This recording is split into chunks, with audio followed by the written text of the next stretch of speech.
सेना में ही रेजिमेंट गठन करना होगा। रक्षा मंत्री होश में आओ, प्रधानमंत्री होश में आओ। वीर ही धाम, वीरों में वीर, अति शूरवीर, भगवान श्री कृष्ण के वंशज वीर ही। तो वही तो बता रहे हैं कि भगवान कृष्ण ने छल करके बहुत चीज ले लिया। भगवान श्री कृष्ण ने अधर्म को बचाने के लिए, अन्याय को बचाने के लिए उन अन्याय के खिलाफ महाभारत लड़ा था। और आज भी ये यदुवंशी महाभारत इस देश की सीमा पर चाइना और पाकिस्तान को मुंह तोड़ जवाब देने के लिए कंधे पर नाम मांग रहे हैं। गोवर्धन उंगली उठे रुका इंद्र का नीर, वो चिंता क्यों करे जिसका मित्र अहिर। तो आज अहिर शौर्य दिवस है और जो हमारे अहिर साथी यादव समाज के लोग जो शहीद हुए हमारे देश के लिए, उन सभी को हमारे तरफ से नमन है। और हमारे साथ अहिर रेजिमेंट के राष्ट्रीय महासचिव जी हैं। पहले तो सर आपको जय राधा माधव।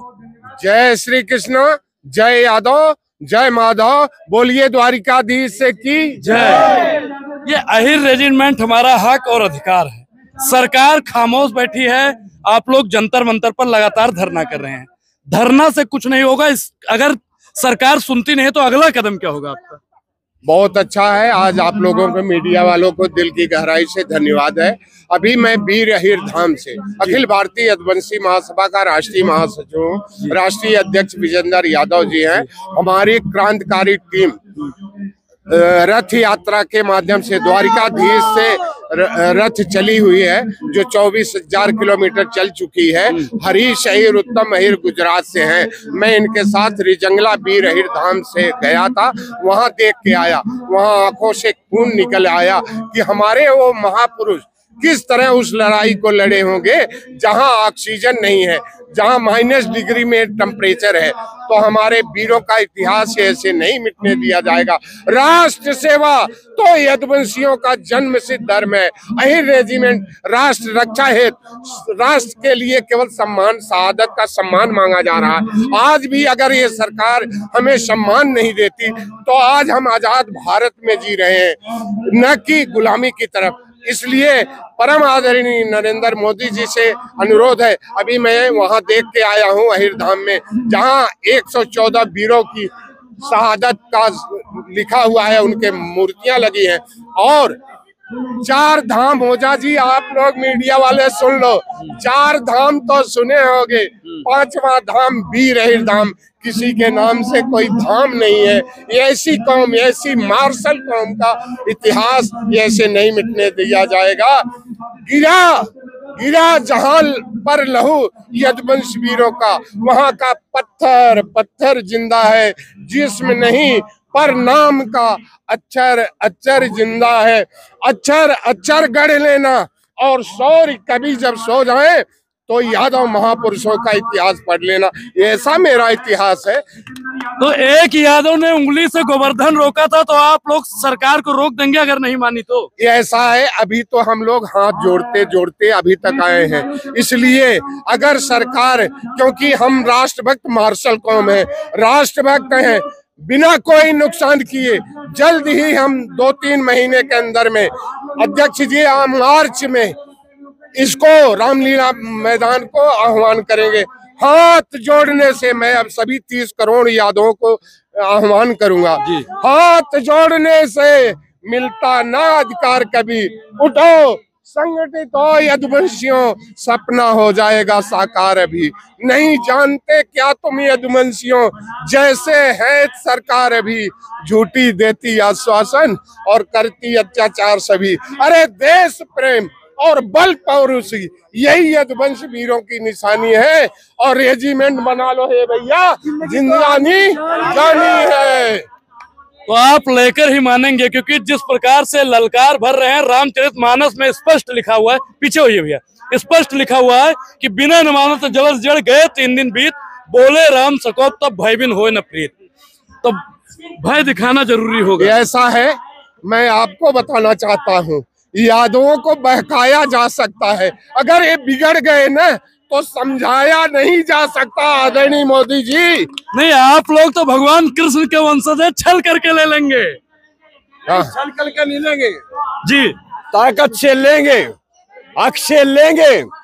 जैसे चाइना और पाकिस्तान मुगलों और अंग्रेजों को इस देश से भगाया था, इस देश की आजादी में सबसे ज्यादा शहादत और बलिदान, सबसे ज्यादा वीर पदक, इस देश का सबसे पहले 1947 आजादी का झंडा फहराने वाला brigadier Hukamchand Yadav India gate पर, इस देश का first freedom fighter of India Tamil Nadu के अलगमत्तू कौन है, इस 33 करोड़ देवी देवता में सबसे बड़ा 18,000 पर वीर ही धाम, वीरों में वीर, अति शूरवीर भगवान श्री कृष्ण के वंशज वीर अहीर। तो वही तो बता रहे हैं कि भगवान कृष्ण ने छल करके बहुत चीज ले लिया। भगवान श्री कृष्ण ने अधर्म को बचाने के लिए, अन्याय को बचाने के लिए उन अन्याय के खिलाफ महाभारत लड़ा था, और आज भी ये यदुवंशी महाभारत इस देश की सीमा पर चाइना और पाकिस्तान को मुंह तोड़ जवाब देने के लिए कंधे पर नाम मांग रहे हैं। और एक बार ही रेजिमेंट बढ़ा दो,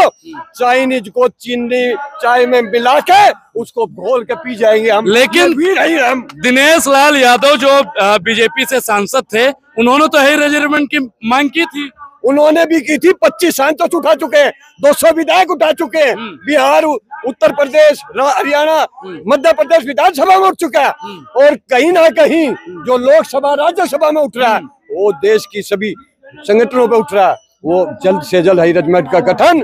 आज यादव शौर्य दिवस के इस मंच पर हम नरेंद्र मोदी को कहना चाहते हैं, माननीय रक्षा मंत्री को कहना चाहते हैं, एक तरफ तो आप पटना की और लखनऊ की रैलियों में कहते हैं भगवान श्री कृष्ण के वंशज यदुवंशियों आप मेरा साथ दो, मैं आपको आपका अधिकार दूंगा, लेकिन जैसे यदुवंशी उसका साथ देते हैं, सत्ता में बैठा देते हैं, सबसे पहले उन्हीं के हक को छीनने का काम कर रहे हैं। हम क्या मांग रहे हैं? ना आरक्षण मांग रहे हैं, ना सत्ता मांग रहे हैं, ना राजनीति मांग रहे हैं, हम अपने बाप का नाम कंधे पे मांग रहे हैं और वो लेके रहेंगे।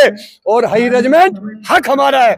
अरे सबसे योगी जी कहते हैं बटोगे तो कटोगे, बटना नहीं है। ना हम बटेंगे और ना कटेंगे, और जो बांटने वाला उसको पीटेंगे हम। ये कौन बांट रहा है आपको? बांट कौन रहा है? बांट जो वर्तमान में सत्ता में बैठे हुए लोग, जो जहर घोले हिंदू मुसलमान के नाम पर, जो SC/ST के ओपीडी के नाम पर मार रहे, जो यादव को माफिया बोलते हैं, जिसने अंग्रेजों और मुगलों के खिलाफ इस देश की आजादी की 1857 में क्रांति की लड़ाई लड़ी। ये नवंबर का जो महीना है, मैं देश के प्रधानमंत्री से मांग करता हूँ, ये नवंबर का महीना यादव मंथ के नाम से घोषित कर देना चाहिए। 3 नवंबर को मतलब सब कुछ बांट दिया। जाति बांटने के बाद हम महीना भी बांटेंगे। ये जातियां किसने बांटी? यदुवंशियों ने कभी जाति नहीं बांटी। लेकिन गीता में तो स्पष्ट लिखा है भगवान कृष्ण ने जाति बनाई। ऐसा भगवान श्री कृष्ण ने कभी किसी जाति नहीं बनाई और किसी जाति में फर्क नहीं कहा। उसने कहा वासुदेव कुटुंबकम, उसने सबको जोड़ने का काम किया, और हम भी सबको जोड़ने का काम कर रहे हैं। अगर सीमा पर कहाँ जोड़ने की बात कर रहे हैं आप? कह रहे हैं कि नवंबर को यादव महीना कर। हाँ, इसलिए करना चाहिए। इस नवंबर के महीने में 3 नवंबर को 47-48 में 800 पठानों को मार गिराया, जम्मू को बचाया। इस 16 नवंबर को, आज 16 नवंबर को 1857 की क्रांति हमने राव तुलाराम के नेतृत्व में की, अंग्रेजों के खिलाफ लड़ाई ली। 18 नवंबर जिसका आज हम बना रहे हैं, 120 हीरो ने चाइनीज के 300 चाइनीज को मार गिराया और युद्ध विराम करने पर मजबूर किया, जम्मू कश्मीर को बचाया। वही हमने शुरू में बताया कि गोवर्धन उंगली उठे रुके इंद्र का नीर, वो चिंता क्यों करे जिसका मित्र अहीर। अब 26 करोड़ से ज्यादा अहीर भाई हमारे देश में है, और हम ब्राह्मण समाज से आते हैं, हम लोग चिंता नहीं करते हैं। अब इतने लोगों के बीच में तब भी सुरक्षित महसूस कर रहे हैं, लेकिन योगी जी कहते हैं बटोगे तो कटोगे। देखिए, योगी जी बांटने का काम कर रहे हैं, इसलिए लोगों को गुमराह कर रहे हैं, SC/ST को काट रहे हैं, हिंदू मुसलमान के नाम पे कर रहे हैं। लेकिन यदुवंशियों ने कभी किसी जाति में फर्क नहीं किया। यादव समाज के नेताओं ने शोषित और वंचितों की लड़ाई लड़ी, 4 पाई पे बेचने का हक दिया, वोट डालने का हक दिलाया, बहन बेटियों की इज्जत बचाने का काम किया। क्या होता था 90 के दशक के अंदर? किस सामंतवाद की वहां पर तुत्ती बोलती थी, किस सामंतवाद के खिलाफ लालू मुलायम शरद यादव ने लड़ाई लड़ी? किसके लिए लड़ी? यादवों के लिए नहीं। यादव अगर देश के साथ गद्दारी करते और अंग्रेजों और मुगलों का साथ देते, तो महाभारत की नारायणी सेना के बाद अगर किसी की पहले सेना थी, वो हाई रेजिमेंट हमारे वीरों की थी। तो अहीर रेजिमेंट आप लोग लेकर रहेंगे, हमारा हक है। वरना भारतीय सेना के अंदर सिख, जाट, गोरखा, मराठा, नागा, मार सब रेजिमेंटों को तोड़ दो, भारतीय सेना के नाम से बना दो, हम वापिस ले लेंगे अपनी बात। या तो आपका अधिकार दे, या तो जितना भी रेजिमेंट है खत्म कर दे। भारतीय सेना में ही रेजिमेंट गठन करना होगा। भारतीय सेना में ही रेजिमेंट गठन करना होगा। रक्षा मंत्री होश में आओ, प्रधानमंत्री होश में आओ। भारतीय सेना में ही रेजिमेंट का गठन करो। भारतीय सेना में ही रेजिमेंट का गठन करो। गठन करो का नारा बड़ी तेज से वायरल हो रहा है। देखना साहब बेहद ही जरूरी होगा कि प्रधानमंत्री नरेंद्र मोदी जी और जैसा के पापा अमित शाह जी की कान में ये आवाज कितनी देर बाद पहुंचती है। बहुत बहुत धन्यवाद।